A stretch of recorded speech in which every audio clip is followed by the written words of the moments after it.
Thank you, Honourable Speaker. It pleases me to rise to speak to anything whatsoever to do with the film industry in BC, and I'd like to begin my remarks by noting that since the bill was tabled for first reading yesterday, I've had a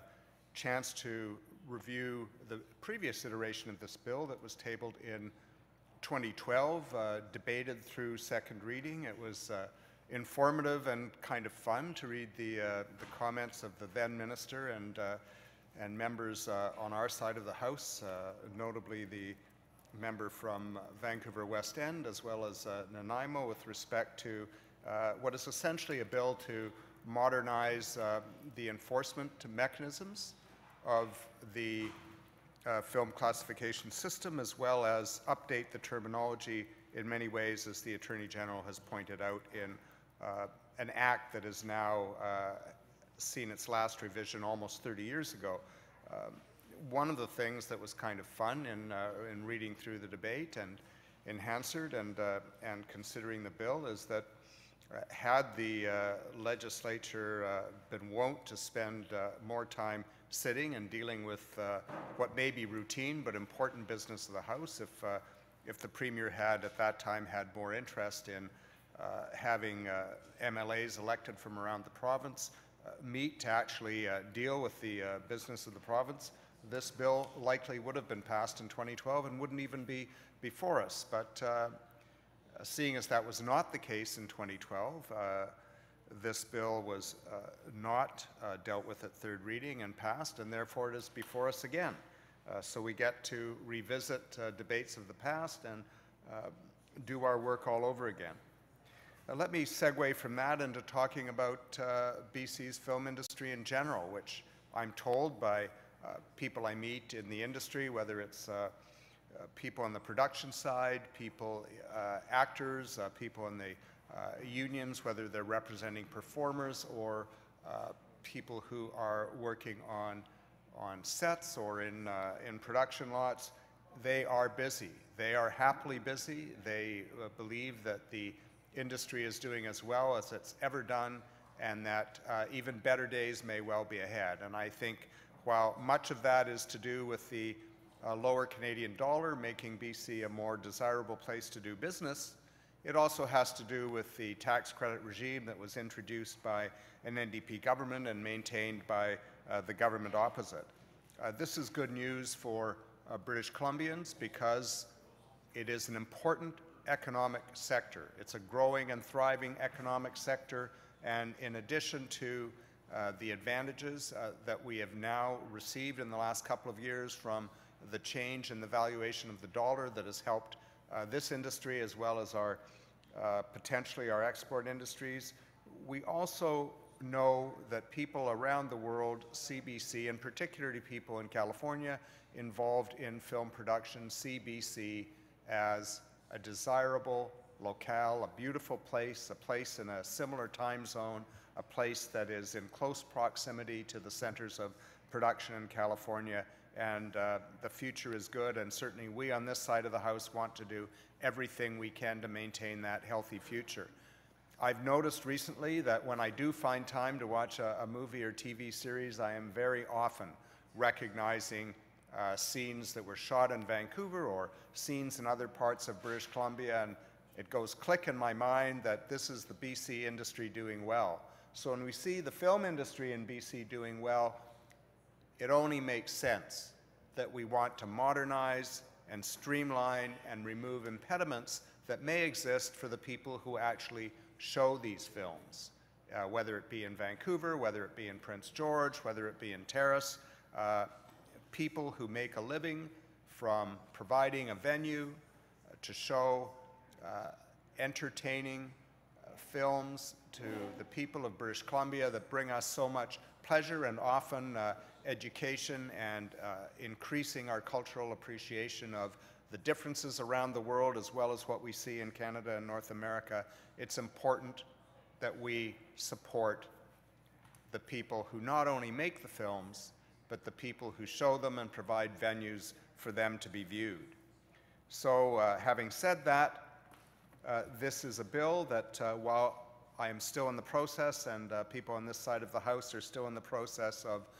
reviewing, looking at in preparation for clause-by-clause debate, appears to be one that we will support. We will have some questions. We're still poring through some of the clauses to see if some of the concerns that we know have been raised by the industry in the past are actually addressed in this bill, but quite simply it makes sense that Consumer Protection BC, whom I note have supported this bill, have said that they're supportive of the updates because if passed, they will provide Consumer Protection BC with the compliance mechanisms to more effectively regulate the industry for the benefit of families and all citizens in BC. It's also important to note that they've said that changes to this act as contained in this bill will ensure a level playing field for motion picture licensees in BC. And also I would note that it brings other provisions of this bill will bring the powers of Consumer Protection BC with respect to film licensing and showing in line with those that apply to other areas of the BC economy to which CPBC applies regulations. Certainly, the present system that offers a very limited range of enforcement options, it's essentially license suspension or cancellation, seizure, or resorting to the court system to simply levy a fine that could easily be replaced by an administrative penalty, will now be changed. They'll be changed to better reflect what has become an accepted model of progressive compliance and enforcement. And it is important, I think, Honourable Speaker, whether it is in employee-employer relations or government relations with industry or people in the retail sector, that the principle of progressive enforcement, progressive discipline, if you want, progressive explanation and imposition of rules take place. It makes sense to move up a ladder of progressive discipline that can culminate, if necessary, if there are repeated violations, followed by discussion, by warning letters, which are contemplated in this bill,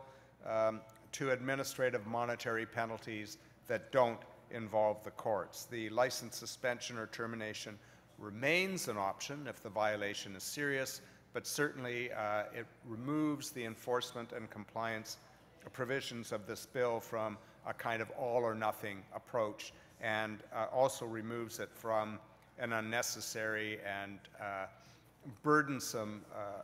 addition to the load of the court system, which doesn't serve anybody particularly well. It's also worth noting that streamlining has taken place for theatre owners. In a sense, modernizing the licensing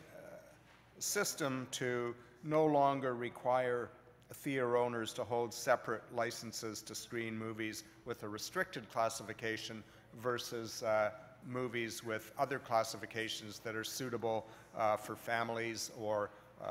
for young people. There still remains a separate classification for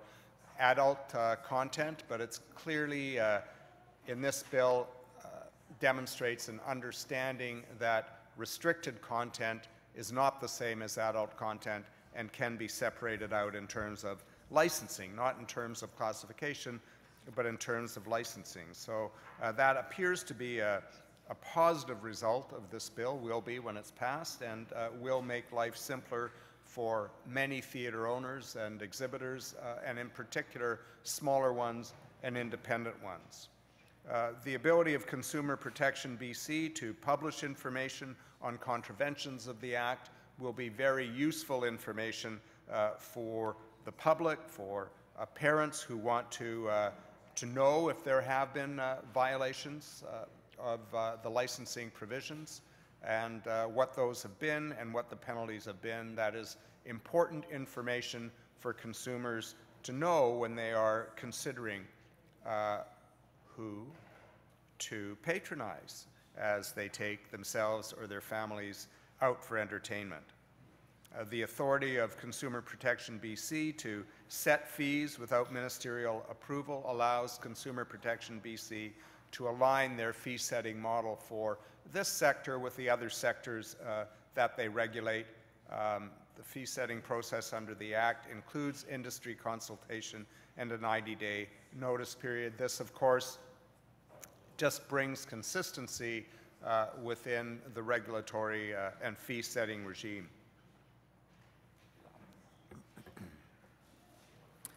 I also note that as my predecessor in this particular spokesperson portfolio noted 3 years ago, that the right of the government to censor movies as opposed to classify them in a general sense has been removed. I think one of my colleagues may ask some questions about this and make some points about this. We're still examining the bill. There is some possibility that there's some regulations that will still allow this, but essentially it looks like a move toward modernization and a recognition that something is either illegal or not illegal, and if it's not illegal, let's classify it and let adults make informed choices. There is one issue that I've tried to determine in my review of the bill this morning with respect to whether it's been addressed. It's an issue that was raised in 2012 and before by some theater owners. The then Attorney General noted in her remarks in 2012 that there may be some amendments moved with respect to this issue, that Consumer Protection BC was trying to work through it, but it has to do with whether a film needs to be reclassified if, for instance, let me use for an example a very old film that has been classified quite some time ago and is about to be reshown. The distribution may have changed, the distributor may be new, or the previous distributor may no longer exist. The concern was that it was onerous to have to reclassify a film that essentially has not changed in any way whatsoever, and there is a cost attached to that. We will be wanting to determine that this issue has been addressed. Certainly in 2012 there was some indication from the minister that there would be, the minister at the time, the Attorney General at the time, that she was aware that this was an issue. She would attempt to address it. I've had some conversations this morning with a person who almost ran afoul of this particular aspect of the regulatory regime. It was fixed for a particular instance, but it needs to be fixed in terms of the amendment to this legislation. Finally, Honourable Speaker, it's important to note, I think, that other amendments in this bill align a whole range of issues from administrative penalties and orders under the Act to fee setting, to inspection and seizure, to licensing powers, with referencing sections of the Business Practices and Consumer Protection Act. This is likely to bring desirable consistency for Consumer Protection BC as well as consumers and operators and retailers in British Columbia. So on the whole, Honourable Speaker, I think this is a worthwhile modernization of the Act. The Attorney General noted that outmoded references to physical film stock have been amended to take note of what has long been the case, digital distribution and showing of films, both in theaters as well as in the manners that are not covered by this bill, but which all of us who subscribe to Netflix or other streaming services understand. Can we keep our voices down, please, when the speaker is speaking? Thank you very much. So that kind of modernization is important. It is perhaps overdue. I know the wheels of government grind slowly, especially when the legislature, as was the case in 2012, rarely sat at all, but we are here this fall. We have the ability to deal with any number of what may seem like routine pieces of legislation, but are important to the people who are impacted by them, and perhaps we are finally getting around to making some changes that could well have been made many years ago. And with that, Honourable Speaker, I will take my seat and defer to other members who wish to speak to this bill. Thank you.